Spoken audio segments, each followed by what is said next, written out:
होता है। मेन यानी अगर प्लांट के पार्ट देखें तो एक होता है रूट सिस्टम और दूसरा होता है शूट सिस्टम। ठीक, रूट सिस्टम और दूसरा होता है शूट सिस्टम। अब जब हम देखते हैं कि रूट सिस्टम और शूट सिस्टम ये दोनों चल रहे हैं, तो रूट सिस्टम भी अंडरग्राउंड है और शूट सिस्टम एरियल है। तो रूट भी हम लोगों की टू टाइप की हो गई, टैप रूट और एडवेंटिशियस रूट। टैप और एडवेंटिशियस, जो कि हम लोग आगे वाले चैप्टर में पढ़ेंगे, मॉर्फोलॉजी ऑफ फ्लावरिंग प्लांट में पढ़ेंगे इसको क्या होती है रूट्स। ठीक, और स्टेम में भी, इसमें भी कई ब्रांचेज आ जाती हैं, कई पार्ट्स आ जाते हैं। कहा जाता है स्टेम, ट्विग, ब्रांचलेट, लीफ और फ्लावर। तो आज हम लोग को जो मेन बेसिक कॉन्सेप्ट है वो है मेन पार्ट, जिसका नाम है फ्लावर। बात समझ में आ गई? तो बेटा हम देखते क्या है कि जो फ्लावर है, flower is a main reproductive part of plant.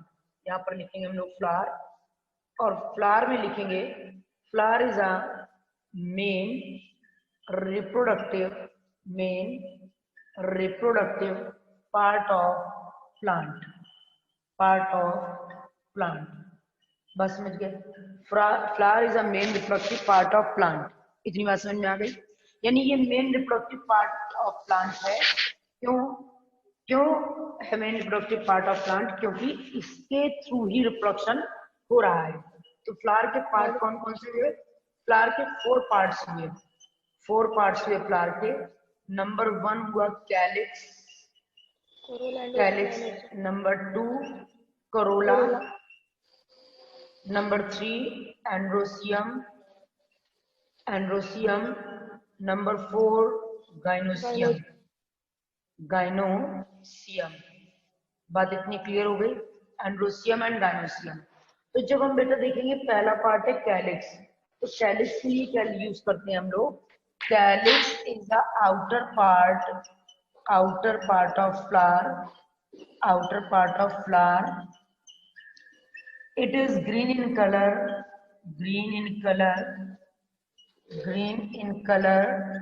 unit of calyx is known as sepals। इतनी बात समझ में आ गई सबको? Unit of calyx is known as sepals. अब हम यहाँ पर बेटा क्या देखेंगे, जब हम एंजियोस्पर्म पढ़ने जा रहे हैं, तो एंजियोस्पर्म पढ़ने में हमको ये देखना है कि मेन जो पार्ट है रिप्रोडक्शन के लिए पार्ट प्ले कर रहा है, वो कौन सा ऐसा बेसिक पॉइंट ऑफ व्यू है, ऐसा बेसिक पार्ट है जो रिप्रोडक्शन में प्लांट के इंपॉर्टेंट रोल प्ले करता है, जिसकी एब्सेंस रिप्रोडक्शन को इफेक्ट करेगी, जिसकी एब्सेंस आगे जनरेशन को इफेक्ट करेगी। अगर किसी प्लांट में फ्लावरिंग नहीं हो रही है, तो वहां पर मेन एक बेसिक प्रॉब्लम ये आ जाएगी कि फ्लावर नहीं आएगा, तो रिप्रोडक्टिव ऑर्गन्स कहाँ पर प्रेजेंट होंगे? तो हमने क्या देखा, फ्लावर के 4 पार्ट्स हैं, that is a calyx, Corolla, androecium, gynoecium. जब बड बंद होती है तो वो ग्रीन कलर के कवर से कवर्ड होती है, और जब बड खुल जाती है, खिल जाती है, तो ये जो ग्रीन कलर का पार्ट बाहर गिर जाता है, ऐसे बाहर की तरफ ओपन हो जाता है, that is known as calyx. और इसके अंदर जो कलर्ड पार्ट ऐसे खिलेगा, that is known as corolla. ठीक, यानी फूल की पंखुड़ियां वो है करोला, और फूल का जो कवर्ड है बड, उसको बोलते हैं कैलिक्स, और एक जो पार्ट आएगा उसको हम लोग बोलते हैं सेपल्स। उसका एक लीफ आएगा उसको बोलते हैं सेपल्स, और ग्रुप ऑफ सेपल्स को हम लोग कैलिक्स के नेम से जानते हैं। ये ग्रीन कलर का होता है एक्सेप्ट ऑल कलर्स, किसी भी कलर को छोड़कर ये ग्रीन कलर का होता है, किसी भी कलर को छोड़कर ये ग्रीन कलर का होता है। Calyx green in colour, unit of calyx is known as sepals, it is outer part of flower, ये आउटर पार्ट ऑफ फ्लावर है। ठीक है, उसके बाद आ जाते हैं हम लोग करोला पे, Corolla is a coloured part of flower except green color, green colour को छोड़कर, एक्सेप्ट ग्रीन कलर को छोड़कर ये कलर्ड पार्ट होते हैं, अब हम देखेंगे unit of unit of petals. Corolla है पेटल्स। यूनिट ऑफ करोला है पेटल्स। इतनी बात समझ में आ गई? इतनी बात समझ में आ गई? यस बात मैम। समझ में आ गई? अब हम लोग आते हैं इस पे एंड्रोसियम पे। एंड्रोसियम पे आते हैं तो लिखते हैं यहाँ पर एंड्रोसियम। क्या लिखते हैं? एंड्रोसियम। तो एंड्रोसियम को क्या बोलते हैं बेटा? MRO, यानी male male reproductive organ. Reproductive part. ठीक है। मेल रिप्रोडक्टिव ऑर्गन के दो पार्ट होते हैं। एक होता है मेल रिप्रोडक्टिव ऑर्गन की यूनिट होती है, यूनिट होती है, unit of androecium is known as, androecium is known as stamen. और स्टेमन के दो पार्ट होते हैं, that is filament anther, that और is filament. Anther and filament. बस समझिए, that is anther and filament. Anther जो होता है वो एक फर्टाइल पार्ट होता है। एंथर जो होता है वो फर्टाइल पार्ट होता है। जो फिलामेंट होता है वो होता है स्टेरॉइड। वो कैसा पार्ट होता है? स्टेरॉइड। बात इतनी समझ में आ गई? बात सभी को इतनी समझ में आ गई है ना? हमने क्या मैम देखा कि हाँ, साइड का दिख नहीं रहा है।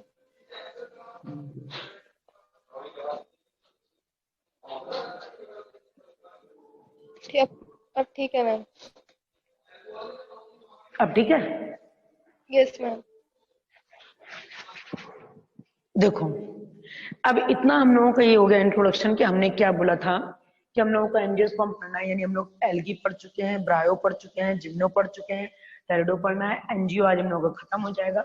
उसके बाद टेरिडो, टेरिडो के साथ ये चैप्टर खत्म हो जाएगा। तो एंजियोस्पर्म में बहुत बड़ा क्लास है अपने आप में। इसके बारे में हम लोग मॉर्फोलॉजी ऑफ फ्लावरिंग प्लांट में भी स्टडी करेंगे और 12th में भी स्टडी करके आए हैं। तो हम लोग देखते हैं कि angiosperm is known as flowering plant. और इसके दो सिस्टम है, that is known as root system and shoot system. Root system जो कि अंडरग्राउंड पार्ट है, जो कि सॉइल के अंदर ग्रो करता है, और जो शूट सिस्टम है वो एरियल पार्ट है। तो जब हम रूट सिस्टम की बात करेंगे तो that is tap root and adventitious root. Root जो होती है वो पॉजिटिव जियोट्रॉपिक होती है, नेगेटिव फोटोट्रॉपिक होती है। एक्सेप्शनल केस में हम लोगों ने देखा था कि पॉजिटिव जियोट्रॉपिक रूट ना होकर नेगेटिव जियोट्रॉपिक थी, that is known as coralloid root. तो अब देखते हैं सूट सिस्टम में stem, twig, branch, leaf, flower, bud, fruits, ये सब आते हैं। तो हमने एक पार्ट को निकाल दिया, फ्लावर को। It is a main reproductive part of plant made up of 4 parts, calyx, corolla and row, gyno. Calyx is the outermost part that is a green in color. Unit of calyx is known as sepals. Corolla is a colored part of flower except green in color. Unit of corolla is known as petals. और unit of androecium, the androsium is a main reproductive organ, male reproductive organ. Unit of androsium is known as stamen. Stamen divided into two parts, that is anther and filament. इसे हम लोग देखेंगे, ये lollipop की तरह इस तरीके से बना होता है। तो anther this one and filament है दिस वन। ये फिलामेंट है और ये है एंथर। लिखिए बेटा।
हो गया बच्चों?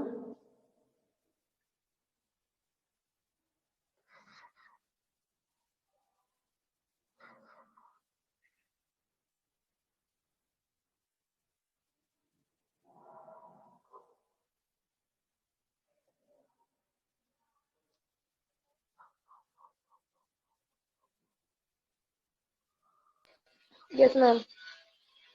हो गया सबका?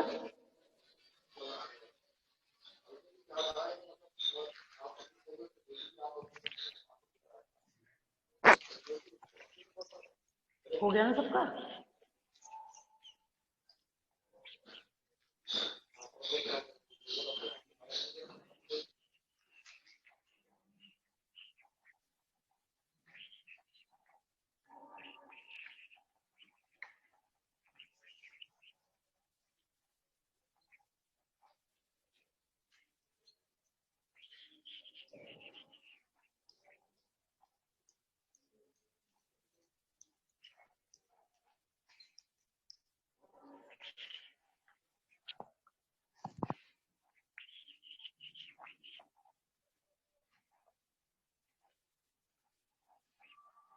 अब हम लोग क्या देखेंगे कि जो एंड्रोसियम है उसमें एंथर जो स्टेमन है, अगर वो स्टेमन मैनी स्टेमन्स हैं, स्टेमन्स यूनाइट है, फ्यूज्ड है, तो दिस कंडीशन इज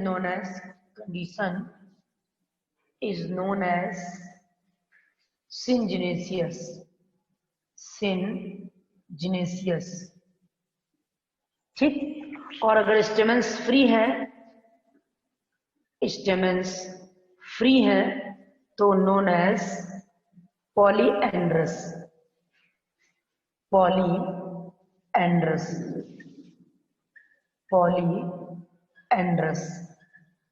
बात समझ में आ गई?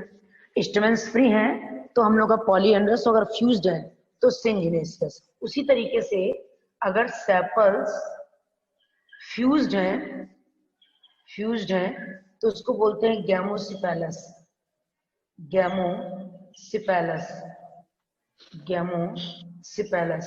और अगर सेपल्स फ्री हैं तो हम लोग उसको बोलते हैं पॉलीसिपेलस।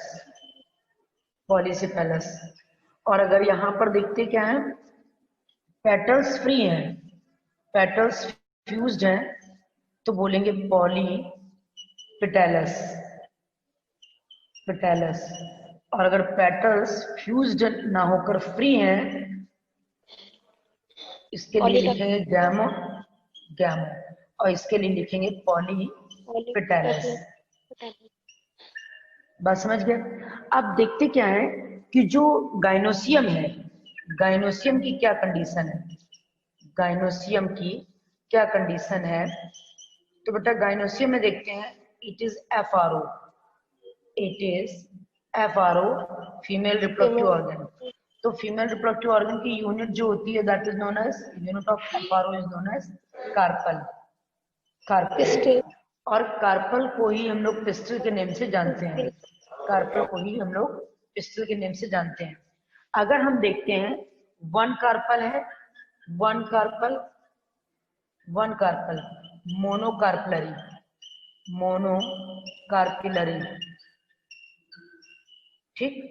2 बाई, 3 ट्राई, 4 टेट्रा, 5 पेंटा। बात समझ गए? 5 पेंटा, मोनो, बाई, ट्राई, टेट्रा और पेंटा। अगर कई सारी है, मोर देन या मैनी लिख दें तो मैनी के लिए लिख देंगे मल्टी कार्पलरी, ठीक। कार्पल्स फ्री हैं, अगर कई सारे कार्पल्स हैं और सारे कार्पल्स एक दूसरे से फ्यूज नहीं है, फ्री हैं, तो हम लोग इस कंडीशन को लिखेंगे एपोकार्पस। कार्पल्स फ्री हैं तो एपोकार्पस। और अगर कार्पल्स फ्यूज्ड हैं तो इसको बोलते हैं सिनकार्पस। सिन कार्पस। बात इतनी क्लियर हो गई। अगर फ्री है तो एपो, और अगर फ्यूज है तो सिन। फ्री है तो एपो, और फ्यूज है तो सिन कार्पस। इतनी बात समझ में आ गई? इतनी बात समझ में आ गई? हमने क्या लिया? स्टेमन फ्यूज कंडीशन में है। अगर सारे स्टेमन के फिलामेंट एक दूसरे से जुड़े हुए हैं और एंथर सबका फ्री है तो this condition is known as syngenesious. सब एक साथ ऐसे जुड़े हुए, सिर्फ एंथर एंथर बाहर दिख रहा है, सिंजिनेसियस। स्टेमन्स मैनी और फ्री हैं तो पॉलीएंड्रस। सेपल्स फ्यूज्ड हैं, गैमो। सेपल्स फ्री हैं, पॉली। पेटल्स फ्यूज्ड हैं, गैमो। पेटल्स फ्री हैं, पॉली।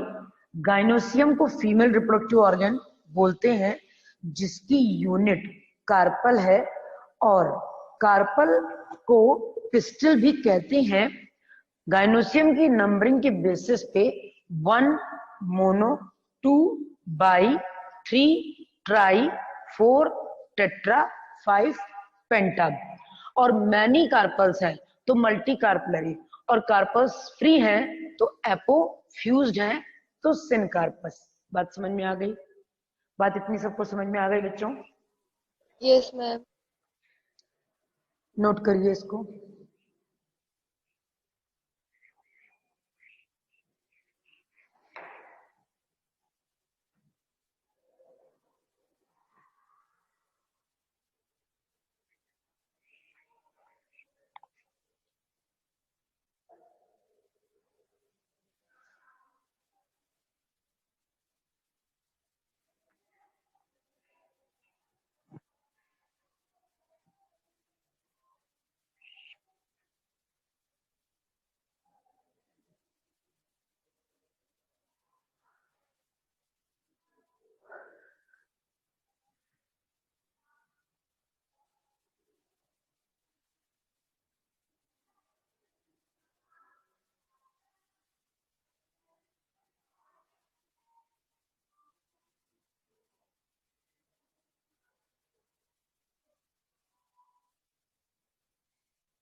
हो गया मैम।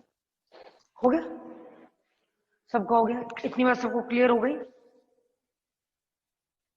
इतनी बात सबको क्लियर हो गई बच्चों? Yes ma'am. उज्जवल और कोई डाउट?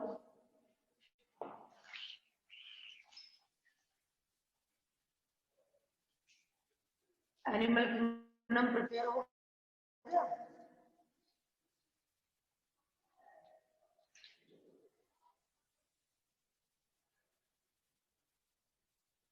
किसी का आंसर नहीं आया मेरे पास अभी तक।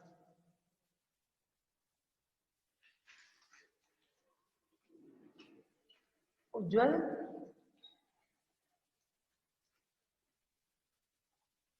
Yes ma'am. अंजलि, आंसर मतलब इतनी देर में सोच सोच के दोगे? एनिमल किंगडम प्रिपेयर हुआ कि नहीं हुआ? हो गया मैम, जैसा करा था हो ही गया बस। थोड़ा हो थोड़ा। गया? बाकी दो लोग जो बैठे हैं थोड़ा थोड़ा हो गया है? एग्जाम्पल सारे क्या हो गए कि नहीं? एग्जाम्पल्स और कंपैरेटिव स्टडी सब अच्छे से तैयार कर लो। देखो, अब हम लोग क्या करेंगे, कार्पल का स्ट्रक्चर देखेंगे। तो carpel divided into 3 part: stigma, stigma, style ovary. Style and ovary. Ovary. ठीक। अब इसके अंदर ओवरी के अंदर ओव्यूल प्रेजेंट है, ओव्यूल प्रेजेंट है, ओवरी के अंदर ओव्यूल प्रेजेंट है। हम इसका स्ट्रक्चर ये इस तरीके से बनाएंगे, यूं। ये इसका अपर पार्ट है, that is known as stigma. ये अपर पार्ट है, अपर पार्ट है। और ये हो गया स्टाइल, और ये हो गया ओवरी, और इसके अंदर प्रेजेंट है ओव्यूल। इसके अंदर ओव्यूल प्रेजेंट है। ठीक। तो ये ओव्यूल का ये जो है पार्ट है वो है थैलमस, थैलमस। और ये है फ्यूनिकल, फ्यूनिकल। बस समझ गए? बेसल स्वैलेंट पार्ट इसका ओवरी, स्टिग्मा, स्टाइल और ओवरी। कार्पल क्या है? स्टिग्मा। कार्पल के 3 पार्ट है, स्टिग्मा, स्टाइल और ओवरी। स्टिग्मा इसका आउटर पार्ट है, लोबेट है, और स्टाइल है, फिर ओवरी है। ओवरी बेसल स्वैलेंट पार्ट है, इसके अंदर ओव्यूल प्रेजेंट है। ओव्यूल और ओवरी के जंक्शन पॉइंट को फ्यूनिकल बोलते हैं, और ओवरी और प्लांट के जंक्शन पॉइंट को हम लोग थैलेमस बोलते हैं। उसी तरह अगर हम देखेंगे एंथर की सिचुएशन को, एंथर की सिचुएशन को देखेंगे तो एंथर अगर बाई लोब्ड है, बाई लोब्ड है, बाई लोब्ड है, तो इस कंडीशन को बोलते हैं डाइथीकस। और ये थीका वर्ड हम लोगों ने क्यों लाए हैं? थीका वर्ड हम लोग लाए हैं लेयर के लिए। अगर आप लोगों को याद हो कि हम लोग सेल में बोलते थे कैरियोथीका, कैरियोलेमा, ये वर्ड बोलते थे। तो जो थीका वर्ड है वो हम लोग लाए हैं मेम्ब्रेन से। डाइथीकस यानी बाइलोब्ड, यानी दो लोब के बीच में एक मेम्ब्रेन होगी तभी दो लोब बन पाएंगे। तो जो बाइलोब्ड है तो डाइथीकस, यूनिलोब्ड है, यूनिलोब्ड है तो मोनोथीकस, मोनोथीकस बोलेंगे इसको। अगर बाइलोब्ड है इसका मतलब टेट्रा स्पोरेंजिएट है, टेट्रा स्पोरेंजिएट है। और टेट्रा स्पोरेंजिएट को क्या बोलते हैं बेटा? टेट्रा स्पोरेंजिएट का मतलब 4 स्पोरेंजिया पाई जा रही हैं इसमें। टेट्रा स्पोरेंजिएट का क्या मतलब है? कि 4 स्पोरेंजिया इसमें पाई जाएंगी। कितनी बात समझ में आ गई? अगर हम देखते हैं कार्पल की बात को, तो कार्पल के हमारे 3 पार्ट है, दैट इज स्टिग्मा, स्टाइल और ओवरी। स्टिग्मा अपर पार्ट है, लोबेट भी हो सकता है, फ्लैट भी हो सकता है, स्टाइल ट्यूबुलर है, कहीं पर ज्यादा इलोंगेटेड है स्टाइल, कहीं पर छोटी है। Basal swollen part that is known as ovary, inside ovary ovule is present, ovule attached to the funicle by the help of ovule attached to the ovarian wall by the help of funicle, and last part is known as thalamus. thalamus के through ovary जो है वो plant से attached है। जब हम यही चीज लेके आते हैं मेल रिप्रोडक्टिव ऑर्गन के स्टेमन में, तो स्टेमन में देखते हैं बाइलोब्ड है मतलब डाइथीकस है, यूनिलोब्ड है यानी मोनोथीकस है। बाइलोब्ड होगा तो टेट्रास्पोरेंजिएट कंडीशन पाई जाएगी। लिखिए। और उसके बाद हम लोग माइक्रोस्पोरेंजिया यानी फॉर्मेशन ऑफ माइक्रोस्पोर को पढ़ेंगे कि माइक्रोस्पोरेंजिया कैसी होती है। मैम हाँ, हम ये भी तो बोल सकते हैं ना, जब ओव्यूल प्लेसेंटा से अटैच होगा तब फ्यूनिकल भी तो बोल सकते हैं, तब भी तो बोल सकते हैं फ्यूनिकल। मतलब हम समझे नहीं, क्या कह रहे हो? जब ओव्यूल प्लेसेंटा से अटैच होगा हाँ हाँ, उसको तब हम लोग फ्यूनिकल उसको प्लेसेंटेशन बोलते हैं। तब हम लोग उसको फ्यूनिकल ना बोलकर प्लेसेंटेशन बोलते हैं। प्लेसेंटेशन, प्लेसेंटा बोलते हैं ना। अगर जो मेन एक्सेस से, मदर एक्सेस से, मेन एक्सेस से अगर ओव्यूल जुड़ा हुआ है तो उस जंक्शन को हम लोग प्लेसेंटा, तो उस जंक्शन को हम लोग फ्यूनिकल बोलते हैं। यानी पूरा ओव्यूल का स्टॉक जो है वो ओवेरियन वॉल से जुड़ा हुआ है। तो ओवेरियन वॉल और स्टॉक को जो कंडीशन है that is known as funicle. बात समझ गए? लिखिए ओके। इसको।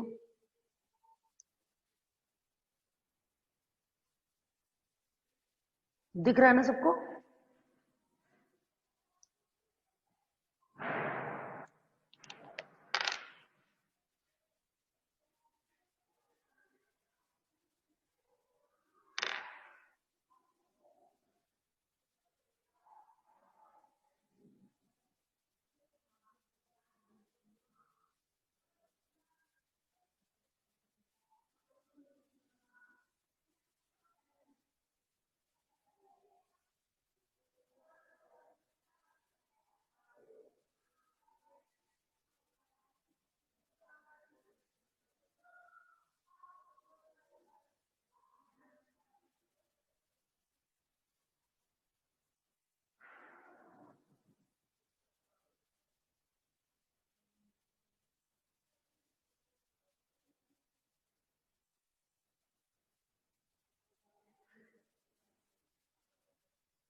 हो गया बच्चों?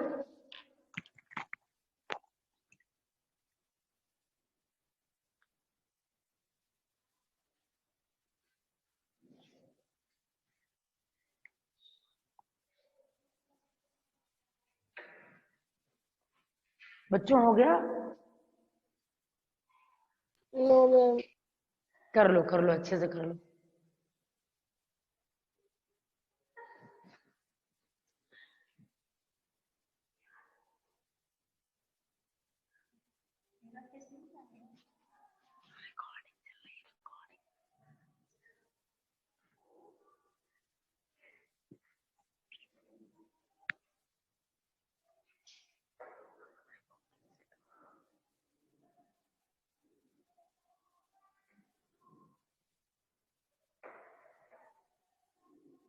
हो गया मैम। हो गया बच्चों? अब कर दें? Yes ma'am.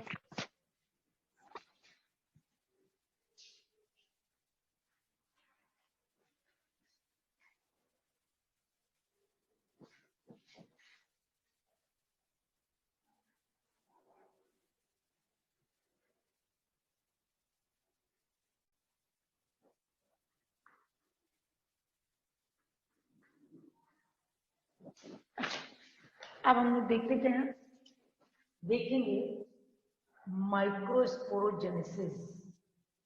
Microsporogenesis, microsporogenesis means formation of microspore. क्या देखना है हम लोगों को? Formation of microspore. Formation of microspore को हम लोग बोलते हैं माइक्रोस्पोरोजेनेसिस। और माइक्रोस्पोर को क्या बोलते हैं? माइक्रोस्पोर को हम लोग बोलते हैं पॉलन ग्रेन। माइक्रोस्पोर को क्या बोलते हैं? Pollen grain. बस समझ गया? और ये क्या है? Male gamete. ये क्या है? Male gamete. Ujjwal, Ujjwal class में है कि नहीं है? मैम आज तो कोई बोल ही नहीं रहा है। हाँ, आज सब शांत बैठे हैं। देखो, स्ट्रक्चर ऑफ, कल हम बोलेंगे ना, कल अगर हम बोलेंगे और किसी ने नहीं सुना तो पूछेंगे। देखो अब क्या है, स्ट्रक्चर ऑफ हम लोगों को क्या देखना है? माइक्रोस्पोरेंजिया। माइक्रोस्पोरेंजिया देखना है। तो हम लोग क्या बोलते हैं बेटा कि जो माइक्रोस्पोरेंजिया है दैट इज अ जहां पर माइक्रोस्पोर का फॉर्मेशन हो रहा है, यानी spore bearing body is known as sporangia, और sporangia bearing body is known as sporangiophore. और यही बात हम लोग अभी ब्रायोफाइटा में पढ़ के आए कि आर्किगोनिया और archegonia bearing branch is known as archegoniophore. तो यहाँ पर हम क्या देखते हैं कि माइक्रोस्पोरेंजिया का स्ट्रक्चर देखना है हम लोगों को। तो माइक्रोस्पोरेंजिया अगर एंथर बाइलोब है तो ये दो लोग आगे दिख रहे हैं और दो लोग इसके पीछे होंगे, तो हम माइक्रोस्पोरेंजिया को ऐसे बना लेंगे, यूं स्ट्रक्चर बनकर तैयार हो जाएगा माइक्रोस्पोरेंजिया का।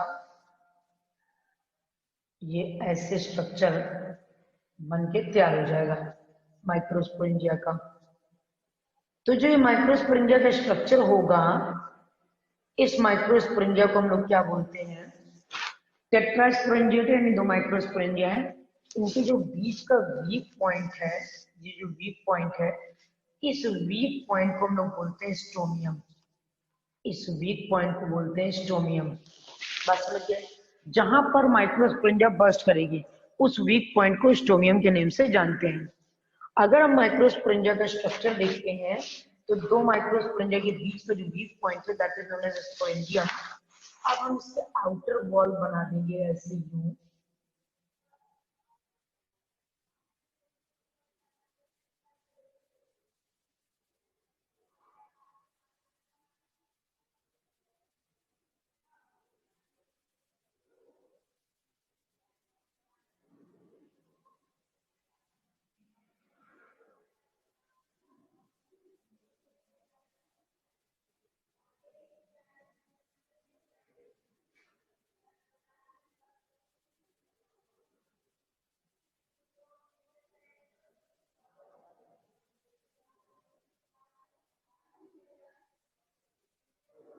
इसको कलर चेंज करके डायग्राम बना लोगे तो आसानी हो जाएगी नेमिंग करने में भी और समझने में भी।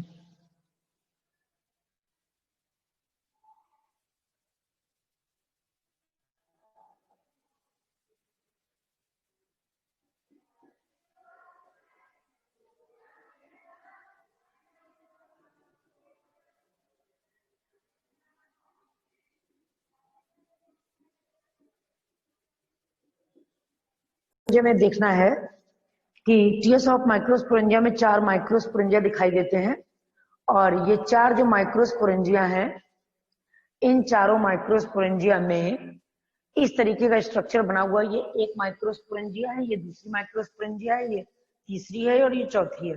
दोनों माइक्रोस्पोरेंजिया के जो बीच का वीक पॉइंट है उसको स्टोमियम बोलते हैं। इसमें चारों माइक्रोस्पोरेंजिया जो ये है वो इसकी आउटर कवरिंग जो है वो डंबल शेप सेल की बनी हुई है, डंबल शेप सेल की बनी हुई है, जिसको हम लोग एपिथीसियम या एपिडर्मिस के नेम से जानते हैं, एपिथीसियम के नेम से जानते हैं। उसके जस्ट नीचे जो लेयर पाई जाती है उसको बोलते हैं एंडोथीसियम, जो कि डंबल शेप सेल की बनी हुई है। उसके जस्ट नीचे 2 से 3 लेयर थिक पाई जाती है मिडिल लेयर, मिडिल लेयर पाई जाती है, ये मिडिल लेयर है। उसके जस्ट नीचे यहाँ पर हमारी पिलर शेप सेल पाई जाती है जिसको हम लोग बोलते हैं टैप्टम, टैप्टम, जो कि नरिशमेंट प्रोवाइड करती है, प्रोवाइड नरिशमेंट, डेवलपिंग माइक्रोस्पोरेंजिया को डेवलपिंग माइक्रोस्पोर को नरिशमेंट प्रोवाइड करेगी, नरिशमेंट प्रोवाइड करेगी। बात समझ गए? ये माइक्रो, और ये हो गए हमारी एमएमसी यानी स्पोरोजिनस टिश्यू, स्पोरोजिनस टिश्यू हो गए, स्पोरोजिनस टिश्यू जो बनाएगी हमारी एमएमसी यानी माइक्रोस्पोर मदर सेल या पीएमसी कॉलन मदर सेल। बस समझ में आ गई? हमने क्या बोला कि जो आउटर लेयर थी वो डंबल शेप जिसको हम लोग एंडोथीसियम बोल रहे थे, inner layer dumbbell shape cell की बनी हुई थी जिसको हम लोग सॉरी आउटर लेयर को एपिथीसियम बोल रहे थे, इनर लेयर को एंडोथीसियम बोल रहे थे। उसके जस्ट नीचे 2 से 3 लेयर थिक, 2 से 3 लेयर थिक पैरेन्काइमस सेल्स पाई जाती हैं जिनको हम लोग मिडिल लेयर के नेम से जानते हैं। और मिडिल लेयर के जस्ट बाद यहाँ पर पैलिसेड टाइप की यानी पिलर शेप सेल पाई जाती है जिसको हम लोग टैप्टम बोलते हैं। ये हम लोगों के बेटा टैप्टम है, ये मिडिल लेयर है, ये एंडोथीसियम है, ये इपिथीसियम है, ये स्पोरोजेनस टिश्यू है। ये स्पोरोजेनस टिश्यू आगे जाकर बनाएगा माइक्रोस्पोर मदर सेल या pollen mother cell. Microspore mother cell या पोलन मदर सेल, और ये दो के बीच के वीक पॉइंट को हम लोग स्टोमियम के नेम से जानते हैं। बीच में यहाँ parenchymatous mass of cell fill होगा। जब माइक्रोस्पोर प्रॉपर तरीके से बन जाएंगे, मैच्योर हो जाएगी स्पोरेंजिया, तो स्पोरेंजिया अपने वीक पॉइंट से बस्ट कर जाएगी और माइक्रोस्पोर सारे एयर में रिलीज हो जाएंगे। माइक्रोस्पोर अपने आप में नॉन मोटाइल है। माइक्रोस्पोर अपने आप में नॉन मोटाइल है। बाकी जितने भी फीमेल होते हैं माइक्रोस्पोर न्यूमरस इन नंबर बनेंगे, क्योंकि इनको बॉडी छोड़कर दूसरी जगह जाना है, तो ये न्यूमरस इन नंबर बन रहे हैं। माइक्रोस्पोर न्यूमरस इन नंबर बनेंगे और ये न्यूमरस इन नंबर होने के बाद यहाँ से बस्ट करेंगे, बस्ट करने के बाद बाहर निकल के आ जाएंगे, एयर के कांटेक्ट में आ जाएंगे। बनाइए इसको बेटा। बात सबको समझ में आ गई है? बात सबको समझ में आ गई है?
हो गया मैम? हो गया सबका? सबका हो गया? देखो इसे रब करने जा रहे हैं हम।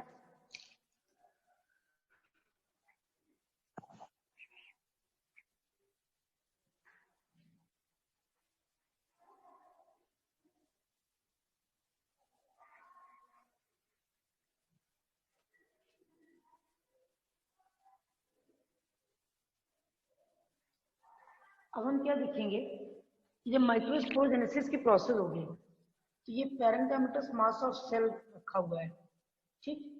पैरेंकाइमेटस मास ऑफ यानी पॉलन ग्रेन वाला सेल रखा हुआ है, यहाँ पे पैरेंकाइमेटस मास ऑफ सेल है। इसमें से एंडोथीसियम की कोई एक सेल मॉडिफाइड हो जाती है कॉर्नर की, ठीक। ये सेल यहाँ पर मॉडिफाइड हुई, सेल मॉडिफाइड हुई। इस मॉडिफाइड सेल को, सेल मॉडिफाइड हुई, मॉडिफाइड सेल को हम लोग बोलने लगते हैं आर्कीस्पोरियल सेल, आर्कीस्पोरियल सेल। बस समझ गए? जो हम आर्कीस्पोरियल सेल इसको क्यों बोल रहे हैं, ये सेल एक जब ग्रोइंग एज है तो उस एज में जैसे हम लोगों के यहाँ मेल रिप्रोडक्टिव सिस्टम में जब जर्म सेल आती है, तो जब जर्म सेल मेच्योर होती है तो हम लोग उसको oogonia, स्पर्मेटोगोनिया बोलने लगते हैं। वैसे ही जब यहाँ पर भी पैरेंकाइमेटस मास ऑफ सेल आएगा और ये जो सेल है ये मॉडिफाइड हो जाएगी, डिवीजन के लिए प्रिपेयर हो जाएगी, डिवीजन करने के लिए एकदम प्रिपेयर है, तो इस मॉडिफाइड सेल को हम लोग क्या बोलते हैं, आर्कीस्पोरियल सेल, जो डिवीजन के लिए फ्यूचर में प्रिपेयर रहेगी। बस समझ गए? तो ये जो आर्कीस्पोरियल सेल है, इस आर्कीस्पोरियल सेल में डिवीजन होगा, कि डिवीजन के लिए प्रिपेयर हो रही है तो कुछ इन सब से डिफरेंट हो गई, तो उसको हमने आर्कीस्पोरियल सेल कहा। जब ये आर्कीस्पोरियल सेल डिवाइड करेगी पेरिक्लाइनली तो दो सेल बना लेगी, ये एक सेल थी और इसने डिवाइड करके दो सेल बना लिया, ये दो न्यूक्लियस बन गए। तो एक को कहा हमने प्राइमरी पैराइटल सेल, और माइटोटिक डिवीजन हो रहा है, primary parietal cell, primary parietal cell, और दूसरे को कहा हमने primary sporogenous cell, primary sporogenous cell. बस समझ में आ गई? प्राइमरी पैराइटल सेल और प्राइमरी स्पोरोजिनस सेल। अब प्राइमरी पैराइटल सेल जो है वो फिर से एंटीक्लाइनली डिवाइड करेगी, तो प्राइमरी पैराइटल सेल जो बनाएगी वो डिवाइड कर करके 4 लेयर बना लेगी, 4 लेयर बनाएगी, 4 लेयर का फॉर्मेशन करेगी। ये लेयर जो होंगी वो कौन कौन सी होंगी, वही इपिथीसियम, एंडोथीसियम, मिडिल लेयर और टैपेटम। क्या बना लेगी, टैपेटम। बात समझ में आ गई? क्या बना लेगी, टैपेटम। कौन सी सेल मॉडिफाइड हुई है, आर्कीस्पोरियल, आर्कीस्पोरियल मॉडिफाइड हुई, डिवाइड करी माइटोटिक, क्या बनाया, primary parietal, primary sporogenous cell. और primary parietal cell again anticlinal division के थ्रू डिवाइड करी, तो इसने बनाया 4 layer, epi, endo, middle, tapetum. और इसने बनाया, ये जो प्राइमरी स्पोरोजिनस सेल थी बनाया माइक्रोस्पोर मदर सेल। क्या बनाया, माइक्रोस्पोर मदर सेल, जो मियोसिस के थ्रू डिवाइड करके, मियोसिस के थ्रू डिवाइड करके माइक्रोस्पोर का फॉर्मेशन करेगी, फॉर्म करेगी मियोसिस के थ्रू माइक्रोस्पोर का। और माइक्रोस्पोर को हम लोग पॉलन ग्रेन के नेम से जानते हैं। अब इसके आगे का टॉपिक हम लोगों का, इतनी बात सबको समझ में आ गई? इसके आगे structure of pollen grain, liberation of pollen grain, और पॉलन ग्रेन का क्या सिचुएशन है, इसके आगे हम लोग नेक्स्ट लेक्चर में स्टडी कर रहे होंगे। बात समझ गए? हाँ, मतलब ये प्राइमरी पैराइटल सेल फिल नहीं करेगी डिवाइड, मतलब 4 लेयर बनाने के बाद में? हाँ, प्राइमरी पैराइटल सेल डिवाइड करती रहेगी, 4 लेयर बना लेगी, उसके बाद खत्म काम उसका। स्पोरोजिनस सेल डिवाइड करेगी तो माइक्रोस्पोर मदर सेल बनाएगी, न्यूमरस नंबर मियोसिस के थ्रू डिवाइड करेगी तो मदर सेल बनाएगी, मदर सेल मियोसिस के थ्रू डिवाइड करी तो माइक्रोस्पोर बनाएगी। पहले ये भी माइटोटिक सब, हाँ 2 मेल गैमेट बनाती है ना?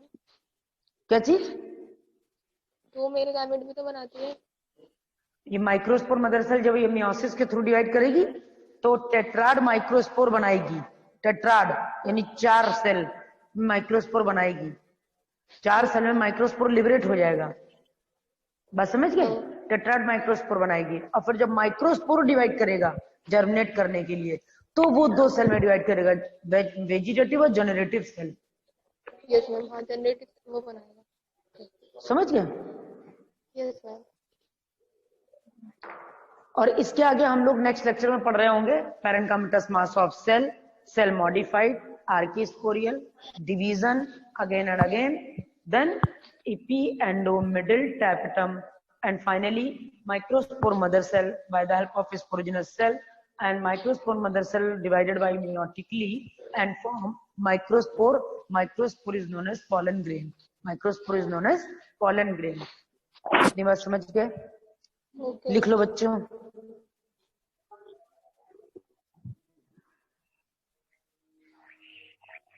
अब ले सकते हो एसएस। ओके